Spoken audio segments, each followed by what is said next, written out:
Hello students, তোমরা আগের ভিডিওতে 90 ডিগ্রি থেকে যে বড় কোণগুলো সেইগুলো কি করে মান বের করতে হয় এটা শিখেছো। আজকে আমরা শিখব যে কি করে ঋণাত্মক কোণগুলোর মান বের করতে হয়। এই ঋণাত্মক কোণ সম্পর্কে আমাদের কোনো ধারণা মাধ্যমিকে ছিল না ক্লাস 10 অবধি।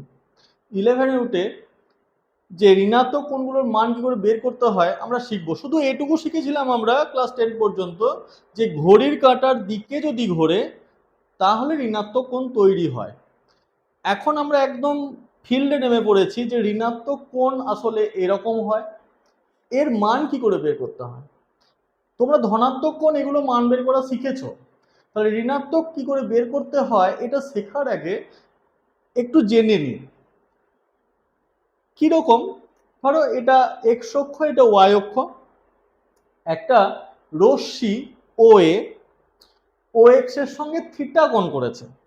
থিটা মানে ঘড়ি কাঁটা বিপরীত দিকে ঘুরেছে, ঘুরে থিটা করেছে। এই রশ্মিটাই এই সমান কোণ উৎপন্ন করেছে এই ও এক্স থেকে ঘড়ির কাঁটার দিকে ঘুরে। তাহলে ঘড়ির কাঁটার দিকে ঘুরেছে মানে থিটাটা হয়ে গেছে মাইনাস থিটা। এটা যদি 60 ডিগ্রি কোণ করে এটা মাইনাস 60 ডিগ্রি, এটা যদি 90 ডিগ্রি কোণ করে এটা মাইনাস 90 ডিগ্রি।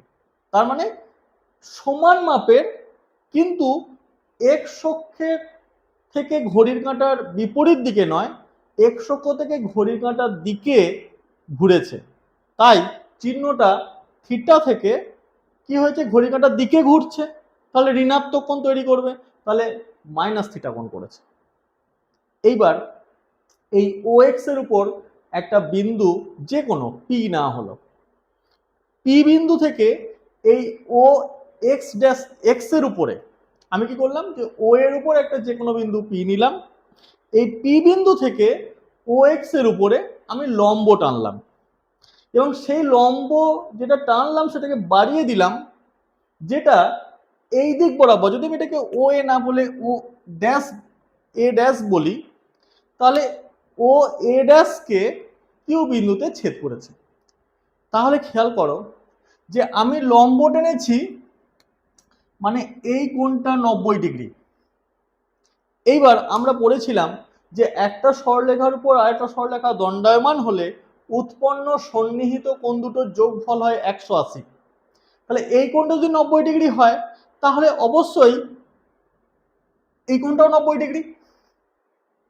বেশ, তাহলে আমরা দুটো ত্রিভুজ পেয়েছি। একটা ত্রিভুজ হচ্ছে ও এম পি, আরেকটা ত্রিভুজ হচ্ছে ও এম কিউ।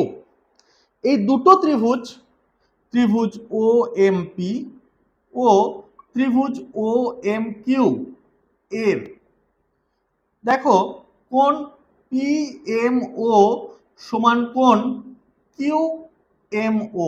কেন না, এই কোণ দুটো প্রত্যেকেই 90 ডিগ্রি করে। আবার দেখো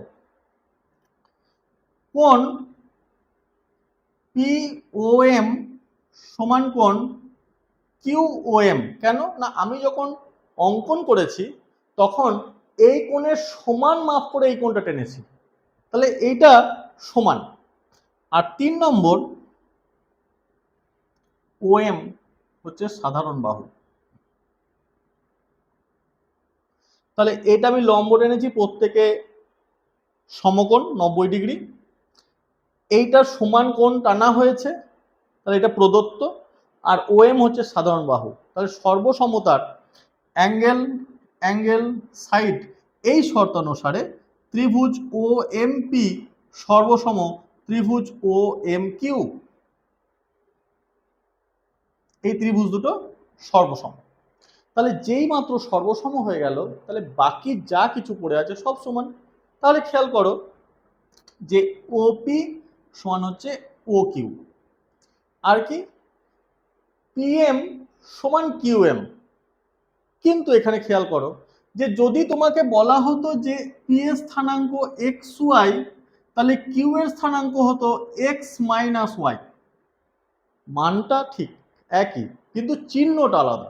তাহলে পিএম সমান মাইনাস কিউএম, বা তুমি বলতে পারো যে কিউএম, তাহলে সমান মাইনাস পিএম। তাহলে ওপি সমান O Q R Q M সমান মাইনাস পিএম। কেন না, এটা লেন্থ ওয়াই, এরও লেন্থ ওয়াই, এটা 10 একক হলে এটাও 10 একক, কিন্তু এটা ধনাত্মক দিকে এটা ঋণাত্মক দিকে। তাহলে এইটা যদি ওয়াই হয় তাহলে এটা হচ্ছে মাইনাস ওয়াই। তাহলে কিউ এম সমান মাইনাস ওয়াই মানে মাইনাস পিএম। এইবার তুমি চোখ রাখো মাইনাস থিটা এই অ্যাঙ্গেল, ত্রিভুজ ও কিউ এম এই ত্রিভুজের এই কোণটা সমকোণ, তাহলে ও কিউ হচ্ছে অতিভুজ। এবার তুমি যদি মাইনাস থিটা এই কোণটাতে চোখ রাখো তাহলে তার করসপন্ডিং যে কোণানুপাত সাইনটা, সাইন মাইনাস থিটা সমান হচ্ছে লম্ব বাই অতিভুজ। তাহলে ওখানে চোখ রাখলে তুমি কিউ এম কে লম্ব দেখবে আর ও কিউ তো অতিভুজ। তাহলে কিউ এম মানে ওখানে পেয়েছি মাইনাস পিএম, আর ও কিউ মানে ওখানে পেলাম ওপি। তাহলে মাইনাস পিএম বাই ওপি। তাকিয়ে দেখি পিএম বাই ওপি আসলে কি। পিএম বাই ওপি হচ্ছে আসলে, যদি আমি চোখটা এখন ত্রিভুজ ওপিএম এই ত্রিভুজের এই কোণটা মানে ও এম পি এটা 90 ডিগ্রি, তাহলে ওপিটা হচ্ছে অতিভুজ।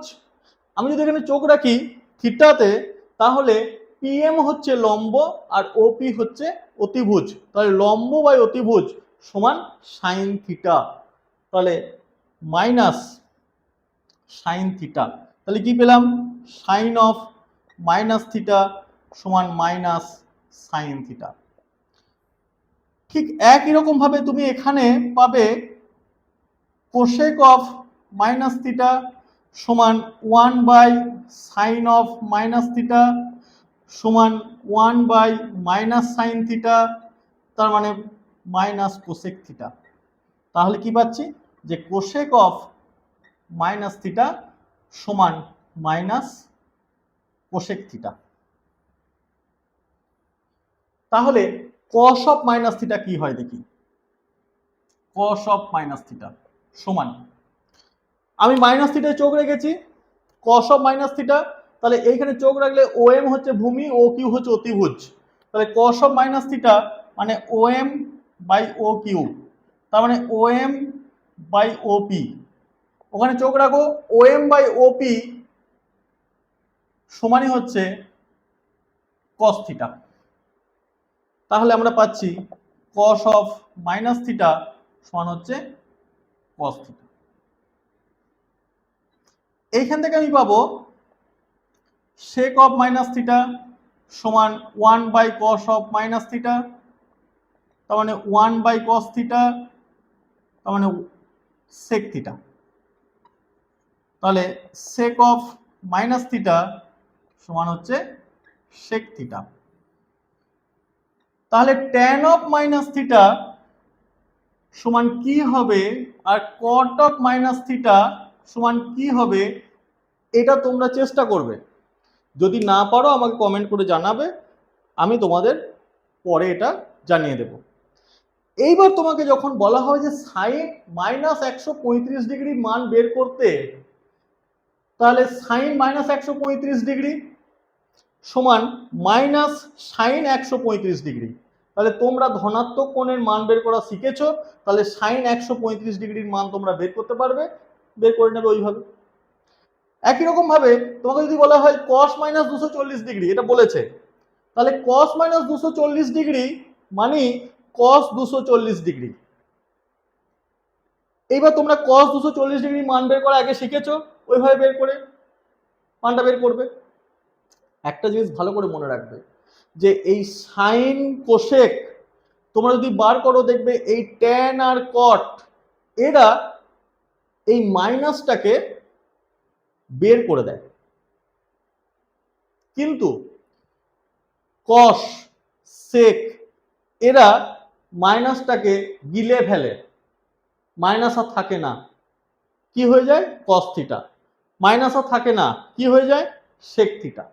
এটা মনে রাখবে যে কস আর সেক মাইনাসটা অ্যাবজর্ব করে নেয়, কিন্তু সাইন কোসেক ট্যান কট এরা মাইনাসটা বের করে দেয়। ভালো করে ভিডিওটা দেখবে, কোনো জায়গায় কোনো কিছু অসুবিধা হলে আমাকে কমেন্ট করে জানাবে। ভালো লাগলে একটা লাইক দেবে, চ্যানেলটা সাবস্ক্রাইব করার অনুরোধ রইল, আর প্রচুর প্রচুর প্রচুর শেয়ার করার অনুরোধ রইল। Thank you.